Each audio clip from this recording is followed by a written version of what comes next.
What Tom didn't tell you is he had just gotten the Nobel Prize. And that's when I called him. And we bit into that award by a little bit, if you know what I mean. That's what fundraising is, Tom. Seize the moment, right? Carpe diem. Minister Töchterle, Professor Kabat, Professor Schilling, and friends, all of you friends here in the audience, thank you so very much for this honor. My wife, Georgine, and I are deeply grateful.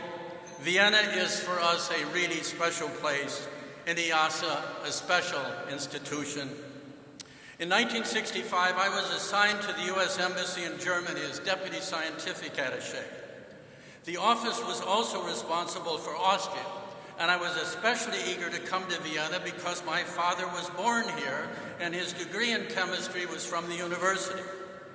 However, from a science standpoint, the trip was not a success. I concluded that at that time, there just was not much going on in science in Austria. But Minister Töchterle, that situation has dramatically changed. There is a great deal going on now in this country. Austria is focusing on science, technology, and innovation. You've opened new research centers. Austria ranks high in successful cooperation with the European Union's framework programs, and the spin-off of Siemens conductor operation known as Infineon even has its technical development center in the south of Austria in Villach. You also have a strong science unit in your embassy in Washington, which recently hosted a very impressive gathering of Austrian scientists working in America, along with science leaders from Austria. Your embassy also publishes quarterly an online journal called Bridges, which is an excellent, up-to-date chronicle on science and science policy issues. Now, that office also writes about science diplomacy, and that's something which today I'm very involved in with at IIAS. And Tom emphasized that we do have some international interest at IIAS. Science diplomacy means active engagement in science cooperation with countries where overall political relations may be strained or very bad indeed. It is the use of science as an instrument of constructive engagement with hostile countries. Over the past 5 years, I've personally been involved with Iran, North Korea, Syria, Cuba, and Burma, Myanmar. Actually with quite remarkable results. And frankly, I strongly believe in the value of such programs, even though you might say, gee, what a gang of people to hang around with. Well, in 1972, Austria was a pioneer in one of the world's most successful and enduring science diplomacy initiatives. We didn't call it that then, but there was the creation of IIASA. It was to be an example of peaceful cooperative engagement between the two hostile blocs of nations, the East and the West, led by the Soviet Union and the United States, even as each side built arsenals with thousands, not hundreds, not tens, but thousands of nuclear weapons. It took some 6 years of discussion and negotiation, but at the end, Austria won the quite fierce competition for location with Britain and France by providing the former Habsburg Palace in Luxembourg for IIASA headquarters. IIASA was active throughout the Cold War and was one example of how East and West could in fact work together on something peaceful and constructive. Now today, of course, IIASA has changed, but the broad mission of applying systems analysis techniques to the great problems facing mankind, energy, food, water, population, environment, and so on, that still exists. There is more a north-south orientation today, and the membership includes more developing and emerging economies. And the substantive work of IIASA serves as a unique source of objective analysis and information for governments throughout the world. You're going to hear a lot about that in this packed program, which will take up the next 3 days. But let me go back to a little history. I said my father was born in Vienna. He emigrated to the U.S. in 1926. His father and my grandfather, Ferdinand Neureiter, was an engineer who became head of the Siemens Schuckert Company here in Austria. Now, while looking through some old papers in a desk at home recently, my sister found a speech, my sister's here this evening, found a speech which my grandfather gave here in Vienna in 1917 on the occasion of receiving an honorary doctorate. The title of it was Die Lebenswerte der technischen Wissenschaften, the human values of the technical sciences. Now, these values which he chose were truth, beauty, culture, and Menschenliebe. Menschenliebe is sort of the concern for mankind.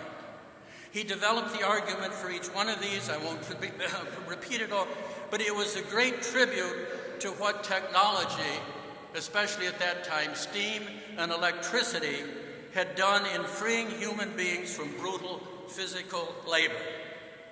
However, even as Europe was engulfed in the third year of World War I, in which his two older sons were actively fighting, and where the military uses of technology made that war especially terrifying and destructive, he did not mention once the negative aspect of the technical sciences.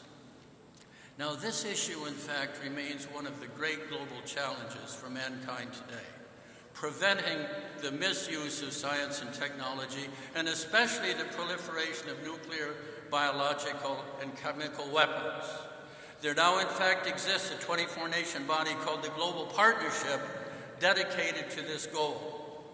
And even as modern science and technology today can extend the life, health, and well-being of mankind, the dangers are also great that their misuse could, in fact, have precisely the opposite result, the end of mankind. Now, in 1962, President John F. Kennedy was caught in the greatest challenge of his all-too-short tenure as president, the Cuban Missile Crisis.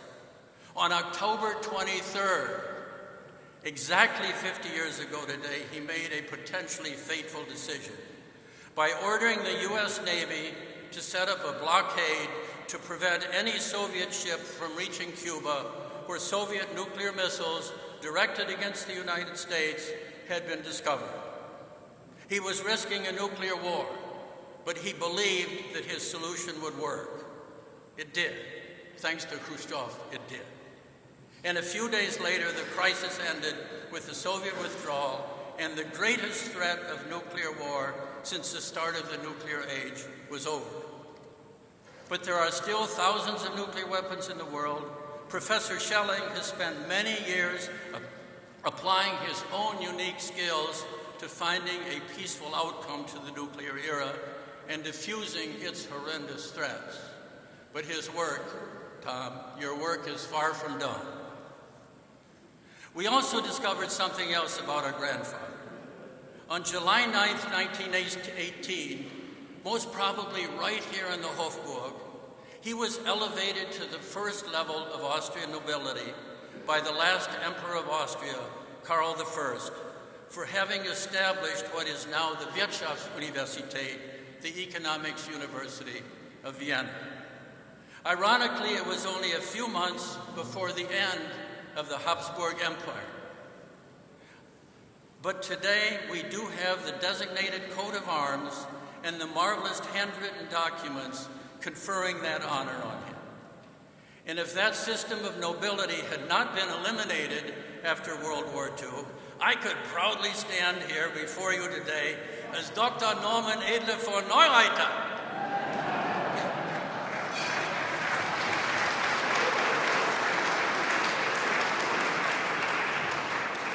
Instead of just old Norm. Although frankly, just Norm does in fact correspond somewhat better to American traditions. So let me again express my sincerest thanks to Minister Töchterle for this award, to Pavel Kabat for tying the ceremony to this great conference, which begins tomorrow morning, and to Tom Schelling for honoring us with your presence. But I also have to remind you that there's now an IIASA endowment fund, as well.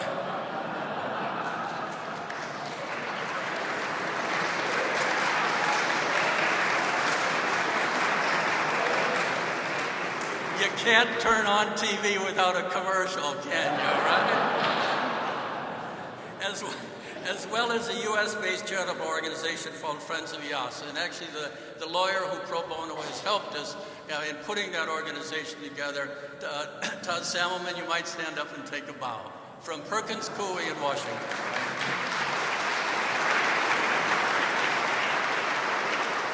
Anyway, we urge those of you who share our belief in the value of IIASA's work to remember IIASA in your personal philanthropy, your annual gift giving, or your future bequests. You can support chairs in your name, sponsor specific programs or projects, or enable scientists from around the world to visit and work at Luxembourg. We can guarantee those gifts will be well spent and assure your own continued involvement in IIASA, which I know you will enjoy. So don't just wait for us to call you. You call us and tell us what you're interested in. With that, I thank you very much for all being here this evening.